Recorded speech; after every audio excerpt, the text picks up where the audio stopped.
Maka karena kesenangan hati mereka, mereka sendiri yang memberikan gelar untuknya yang belum pernah mereka berikan kepada orang sebelum dia. Gelar itu bernama Al-Amin, orang yang layak menerima amanah. Amin diambil dari 3 huruf, alif, mim, nun. Dari kata alif, mim, nun muncullah kata amanah. Orang yang mampu menerima amanah disebut Al-Amin. Kita mengatakannya jujur. Lawan daripada amanah adalah khianah, al-khain, pengkhianat. Dia tidak berkhianat. Dia adalah seorang yang mampu mengemban amanah dan terpercaya, maka semua orang percaya kepada dia. Dari alif, mim, nun juga akar yang sama dengan iman, akar kata yang sama dengan iman, maka iman berarti percaya. Dia adalah orang yang dipercaya karena memang dia mampu mengemban amanah. Kapan kebencian itu datang? Kebencian itu datang ketika dia naik ke atas bukit Safa dan dia berkata kepada semua penduduk Makkah, seandainya aku katakan di balik bukit Jabal Abi Qubais yang besar, gagah, perkasa, tinggi, menjulang ini ada pasukan musuh yang akan menyerang kita, apakah kalian percaya? Semua mereka berkata, shadaqnaka, kami percaya karena memang kami menggelar engkau orang yang dapat dipercaya. Seandainya aku katakan bahwa ada pasukan musuh yang akan meluluh lantakkan, menghantam, membunuh kita, apakah kalian percaya? Mereka menjawab, shadaqnaka, kami percaya. Seandainya aku katakan bahwa aku menerima wahyu dari Allah dan aku diperintahkan Allah untuk mengabarkan kepada kalian yang baik-baik akan masuk surga, yang jahat-jahat akan masuk neraka, percayakah kalian? Disitulah perlawanan datang, bukan dari orang lain, bukan dari musuh, bukan dari lawan. Perlawanan itu datang dari saudara kandung, dari ayah kandung yang masih ada hubungan darah. Tabban laka ya Muhammad alihadza jama'tana, celakalah engkau Muhammad, apakah hanya untuk ini saja kau kumpulkan kami hari ini? Allah membelanya, langsung Allah membelanya. Dia tidak membela dirinya, tapi Allah mengatakan tabbat yada abi lahabi wa tabba ma aghna anhu maluhu, hartanya tak ada berguna, wa ma kasab, hasil usahanya tak mendatangkan manfaat, wa imra'atuhu hammalatal hatab, istrinya menjadi pembawa kayu bakar, simbol dari adu domba, kata-kata yang membuat menyakitkan hati yang dibawa oleh Ummu Jamil istri Abu Lahab untuk menyiksa, menjelekkan, membuli, menebarkan berita untuk membunuh karakter Sayyidina wa Maulana Muhammad sallallahu alaihi wasallam. Ini bukti kalau hari ini ada anak muda yang rupawan, yang dermawan, yang disenangi lingkungannya, tidak ada orang yang tersinggung, biasa, karena Nabi Muhammad SAW juga pernah mengalami hal itu. Tapi begitu kau katakan, aku tadi malam bermimpi bahwa aku mesti hijrah, meninggalkan komunitas peminum khamar, meninggalkan geng kita yang selama ini bicara tentang yang haram, maka disitulah mereka akan berkata, apakah hanya untuk ini saja kita berteman selama ini? Mana persahabatan kita? Apa yang dialami pemuda-pemuda hijrah hari ini dialami oleh Rasulullah sallallahu alaihi wasallam 14 abad yang silam. Ketika kau berhasil bisnis, orang senang. Ketika kau berhasil membina rumah tangga, tidak ada orang yang tersakiti. Ketika anakmu lucu-lucu dan kau berada di tengah mereka, tidak terusik kepentingan mereka, tidak terganggu ekonomi mereka, engkau adalah sahabat, engkau adalah teman setia. Tetapi ketika kau tidak ikut kemauan manusia, disitulah engkau sedang melantik dirimu sendiri menjadi musuh. Maka Allah kuatkan hatimu. Wa in tuti aktsara man fil ardi, kalau kau ikut kebanyakan orang di atas muka bumi, yudilluka an sabilillah, mereka hanya akan menyesatkan engkau dari jalan Allah subhanahu wa ta'ala. Tapi api itu tidak pernah padam. Kalau dia padam, maka berakhirlah dakwah Islam.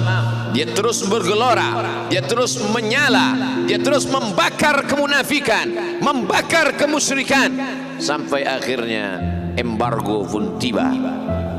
Jangan ada yang mau bergabung dengan kelompok Muhammad sallallahu alaihi wasallam. Jangan ada yang mau berkirim makanan, jangan ada yang mau berdagang, jangan ada yang mau menjalin transaksi. Mereka ingin membunuh secara perlahan-lahan. Jangan beli produknya, jangan duduk bersamanya, jangan berteman dengan dia. Kenapa kamu mau berfoto dengan dia? Kenapa kamu mau bergambar dengan dia? Kenapa kamu masih mau mendengar ceramah dia? Adakah orang yang mengalami hal itu hari ini? Adakah ketakutan-ketakutan dari hamba Allah yang mengatakan Allahu Akbar, Allah Maha Besar, tapi takut ditinggalkan kawan, cemas ditinggalkan sahabat?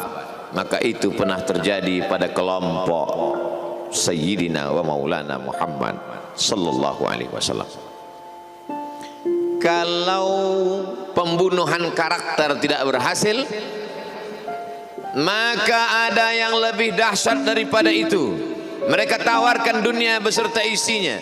Wallahi, demi Allah wahai paman, demi Allah wahai Abu Talib, law wada'u syamsa fi yamini wal qamara fi yasari, andai mereka letakkan matahari di tangan kananku, bulan di tangan kiriku, ala atruka hadzal amr, supaya aku tinggalkan dakwah ini, aku tidak akan meninggalkannya. Bujuk rayu mulai tiba. Itu terjadi pada diri Nabi Muhammad sallallahu alaihi wasallam. Kalau kau tidak mempan dimusuhi, kalau kau tidak mempan dirangkul, kau akan dipukul. Kalau kau tidak mempan dipukul, kau akan dirangkul. Berbagai macam cara, dari mulai yang paling keras sampai yang paling lembut, dari mulai yang paling lembut sampai yang paling keras, sampai akhirnya tempat bergantung itu hilang, lenyap, musnah. Ada dua tempat bergantung, saudara kandung ayah Abu Talib. Mereka tidak mengusiknya karena dia keponakan Abu Talib. Abu Talib anak Abdul Muttalib, Abdul Muttalib anak Hashim, Hashim anak Abdi Manaf, Abdi Manaf anak Qusay, Qusaylah pendiri Darun Nadwah. Mereka keturunan darah mulia dari Adnan.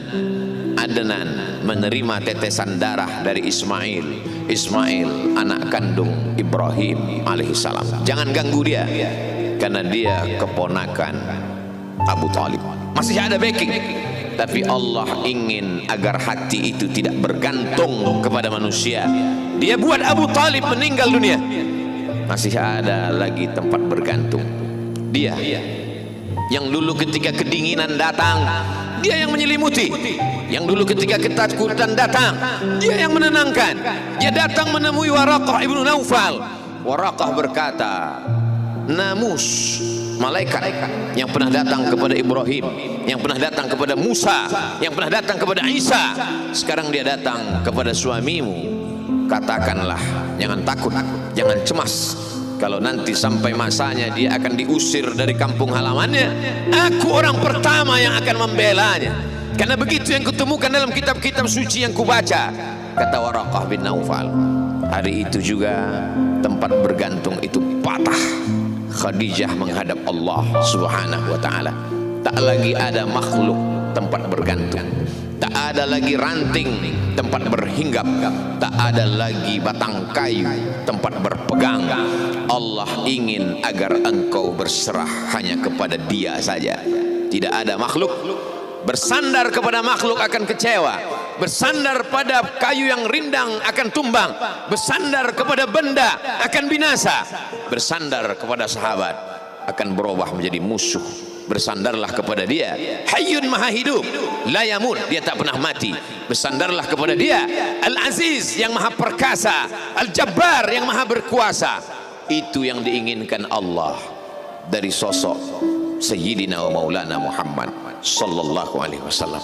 Dia pergi, sengaja dia pergi berjalan kaki, karena kalau dia pergi menunggang unta, mereka sudah mengintai, dia pasti lari, dia akan pergi ke tempat yang jauh.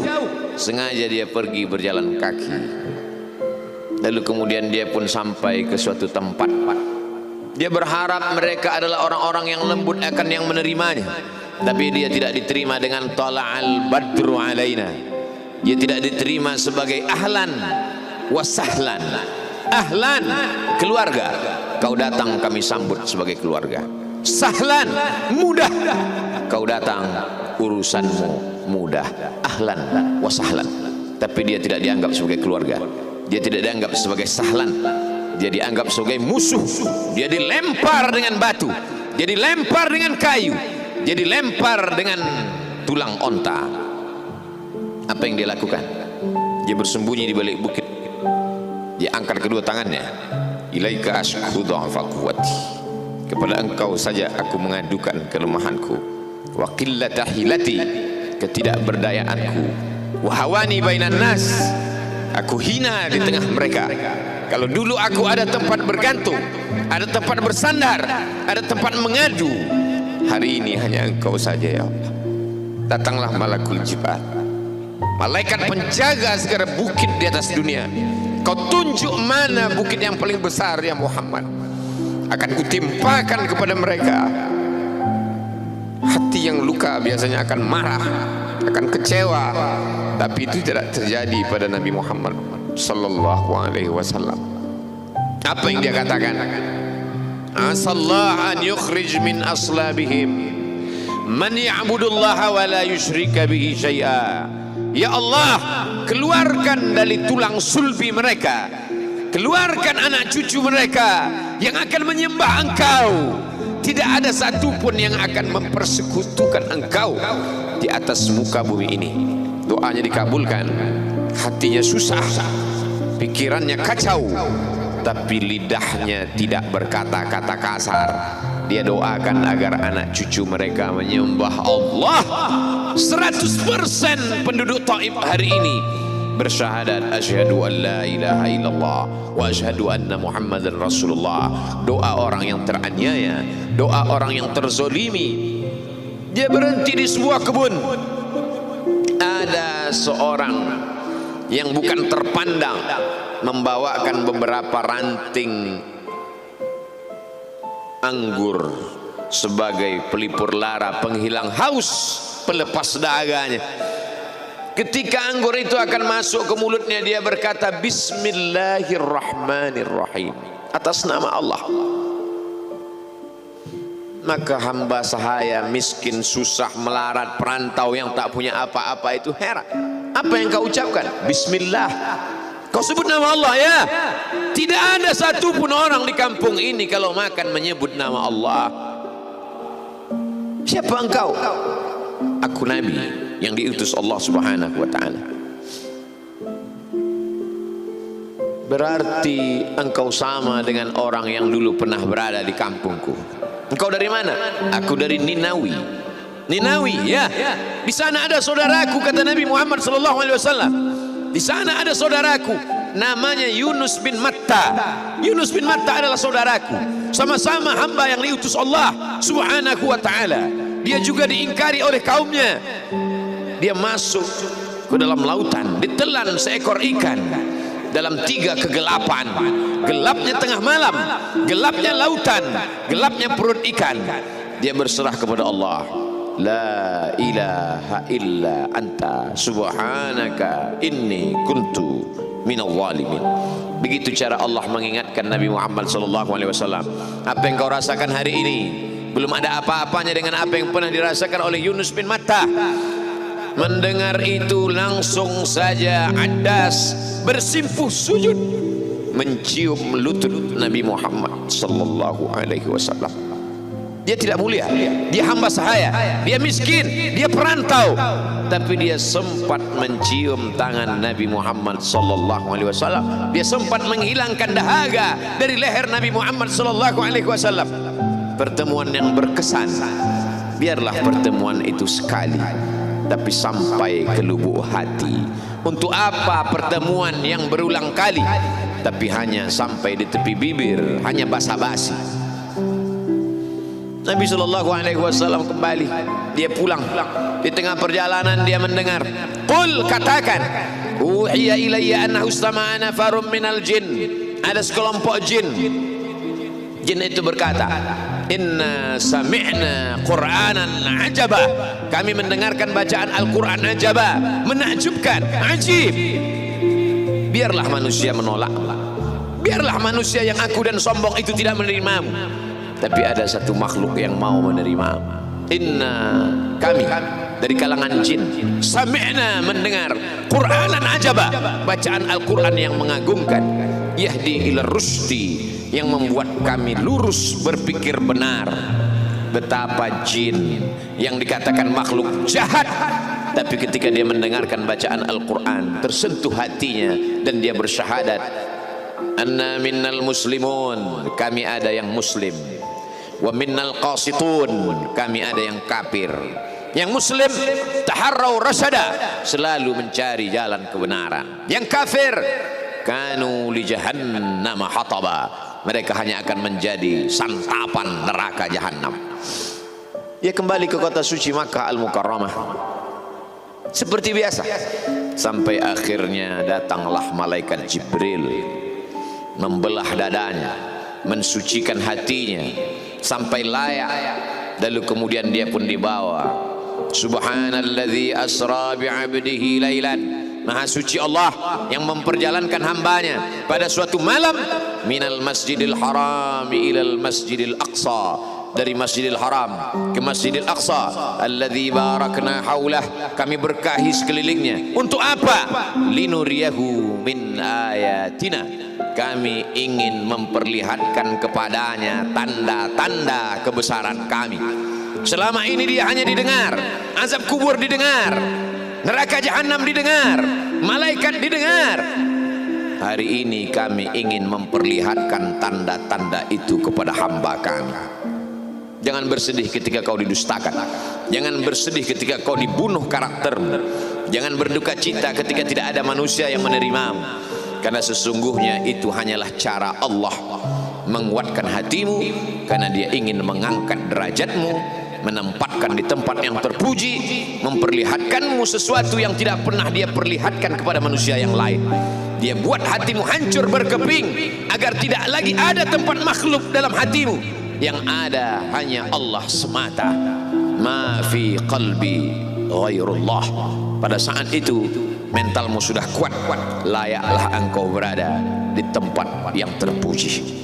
Kalau ada orang menyakitimu, jangan berduka. Kalau ada tetangga, sahabat, kawan baik meninggalkanmu, jangan berduka lara, karena sesungguhnya di balik itu semua, fa inna ma'al usri yusra, inna ma'al usri yusra. Idza dhaqat 'alaika dunya faqul ya Allah. Kalau terasa sempit dunia, mengadulah kepada Allah. Idza sa'alta fas'alillah, kalau minta-mintalah kepada Allah. Wa idza sta'anta fasta'in billah, kalau minta tolong, minta tolonglah kepada Allah. Iyyaka na'budu wa iyyaka nasta'in, kepada Engkau kami menyembah, kepada Engkau kami beribadah, kepada Engkau kami bersimpuh sujud, kepada Engkau juga kami meminta pertolongan. Barakallahu li wa lakum fil Qur'anil azim, wa nafa'ani wa iyyakum bima fihi minal ayati wa dzikril hakim, wa taqabbala minni wa minkum tilawatahu innahu huwal ghafurur rahim.